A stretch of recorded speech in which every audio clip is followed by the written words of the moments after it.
Good morning, family. Good morning.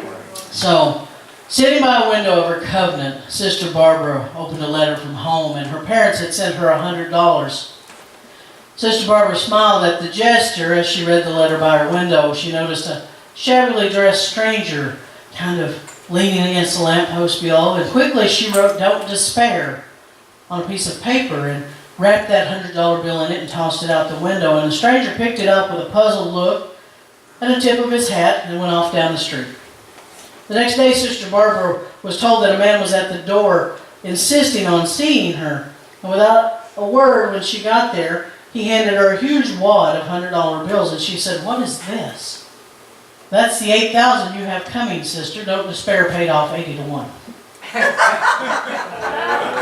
Now, I think that's a lowball return, because I think that "don't despair" has a much higher return rate, because it means trusting and having faith in God.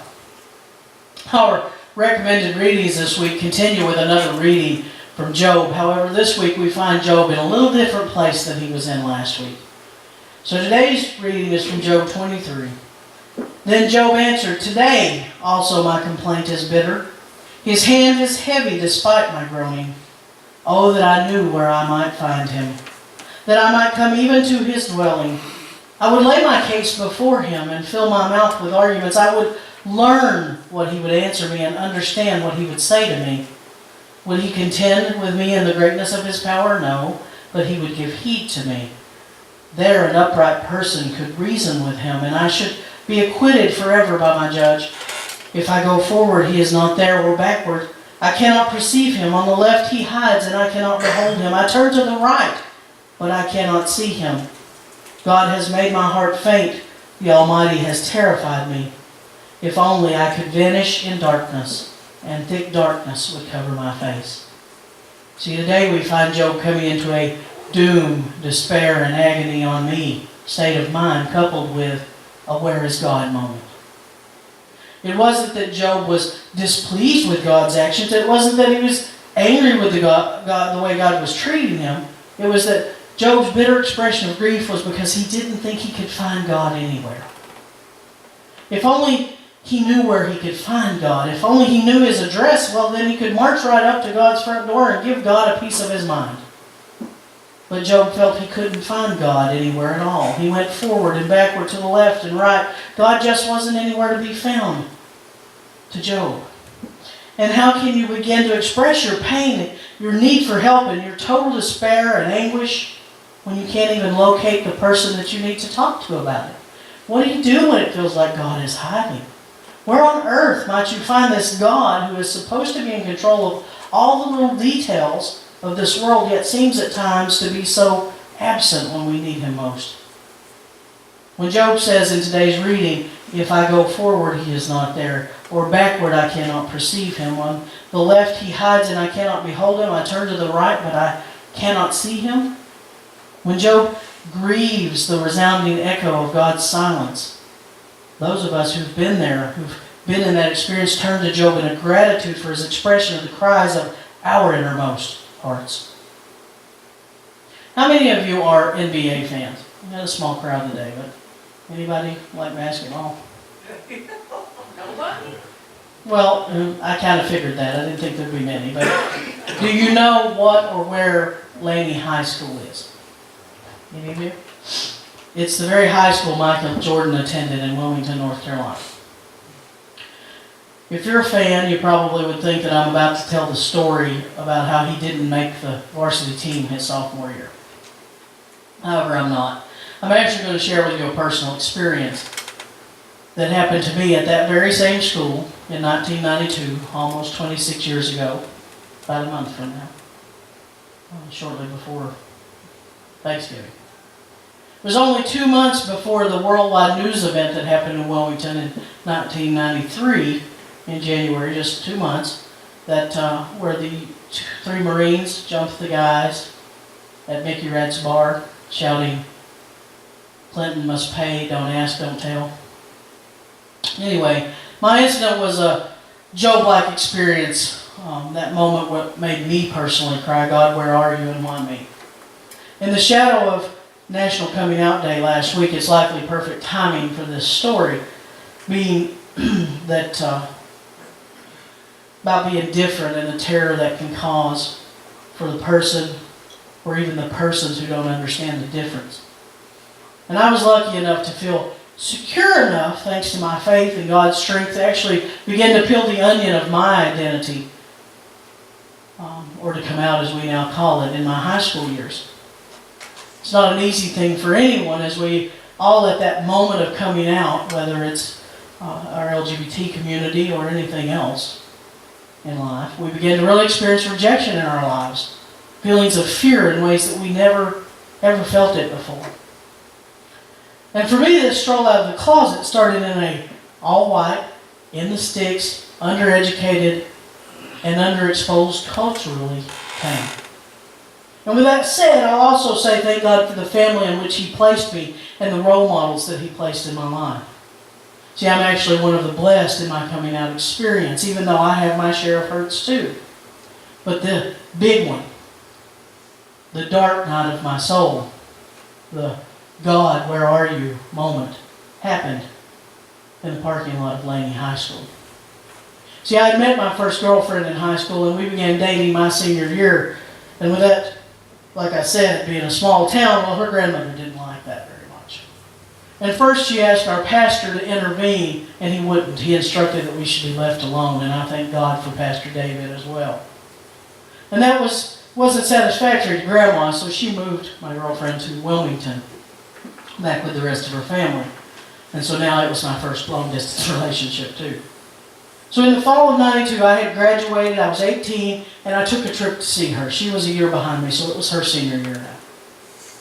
And I was going to meet her at lunch, because, back in those days, years ago, you could actually just go onto a campus, even though you weren't there. So when I met her at school that day, I actually also met doom, despair, agony, and a couple of their really mean friends. I parked my car, and as I stepped out, there was a pickup truck behind me with 6 boys in it. Now my first instinct, being locked in and feeling it, was to reach for the bat I had in the back of my vehicle. But there was a small voice that said, "Don't do that, they'll kill you with that." So I turned back around and I began to explain that I didn't want trouble, as they shouted, "What are you here for?" And by then, all of them were standing in front of me.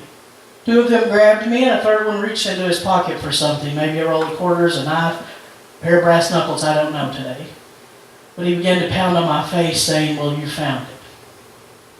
Thinking back, it seemed like a lifetime, like something out of a movie that lasted forever. And after they had nearly killed me, and I had blacked out, waking up on the ground next to my car with blood pouring from my face, they were getting into the truck and yelled back, "Stay down if you know what's good for you, and don't come back here to be queer." I laid there thinking, as Job did, hey, I'm a good kid. I go to church every time the door's open. I'm a Baptist. That's a lot. I love others. I try to do God's work. Why did this just happen to me? And where are you, God? And you don't want to know what it looked like. You don't want to know the terror it caused my mother when I got back home all black and blue with my lips split all the way up to my nose. A scar I can still feel inside my mouth even today. It's my permanent reminder that sometimes bad things happen to good people. A lesson doled out to me among many others in that moment at 18 years old. Have you ever experienced that dark night of the soul like that? Maybe it was brought on by a difficult life circumstance, or a loved one's death, or divorce, or a medical diagnosis, or even it just maybe came out of the blue like mine did. One day you were feeling fine, and the next you were plunged into a tunnel of darkness and despair. One day you were able to experience God's presence, and then the next you felt cut off and alone, wondering, where is God in this? See, the phrase dark night of the soul actually comes from a poem from St. John of the Cross. He was a 16th century Spanish monk. And dark night of the soul is generally understood as a phase of spiritual hopelessness suffered by a believer where the entire sense of comfort and presence of God are removed. My Laney experience was one of the darkest nights of my soul. And I didn't know where God was in the silence then. But I can tell you now that He was in the moment that I was still breathing so I could be here with you today. He was in my friend's hands who helped patch me back up and get me on my way back to Tennessee. He was in my mother's scared, hopeful eyes as she said, go to the doctor and make sure you don't have any permanent damage or need stitches. And He was in the doctor's heads as they carefully and carefully made sure there wasn't permanent damage to my eyes, my face, my head, or my ribs. God was there, probably even crying for my suffering, but there the whole time, ensuring that I would come through the storm okay and even better than before. See, I found wisdom, strength, courage, empathy, and gratefulness because of that moment. That is, once I chose to learn from it versus being victimized by it. I learned to be an overcomer, to endure the world and its hatefulness. I learned to love stronger and deeper because it was the only thing that could beat that kind of hate, or any hate. And I learned to forgive in a way I'd never known. I learned to forgive people of their ignorance, of their fears of what they don't understand, and the actions that derive from that ignorance. You know, we all want life to be fair. We want God to be just, and we want to understand when things appear otherwise in our lives. And Job wanted the same thing, for life to be fair and God to be just, and he knew that that fairness and justice, at least not as we humans understand it, aren't words that can be applied to what was happening to him in this circumstance. And I knew they weren't words that for what had happened to me either. Just like many of you have stories of unfairness and injustice in your lives. But darkness exists just as the light exists. It was made very clear to us in the beginning of the book of Job that he was a completely righteous man. A man who deserved none of what was about to happen to him. Bad things do happen to good people. Satan will come for the undeserving first. And when Job's friends could no longer contain themselves and began to insist he must somehow be at fault, he finally roars. His grief over his losses, his fury at his friends, and most of all at the confusion of God's seeming abandonment of him. Where is God? That's what Job wants to know. And sometimes we think, or perhaps we've been told, that somehow it's wrong or incorrect or inappropriate to express our deepest angers and fears and sadness to God. I don't know where we get that idea. It's okay to get angry and have that discussion with Him so that you can learn and grow from it. We think we're only allowed to express gratitude to God, or that we have to ask God nicely for things, or somehow that means we're rejecting God if we voice our hurts and sorrows. But the Bible is filled with expressions of human unhappiness, filled with voices crying out to God, why, how, where are you, what are you thinking? Jesus Himself even cried out, why have you forsaken me? So perhaps you too relate to that complaint.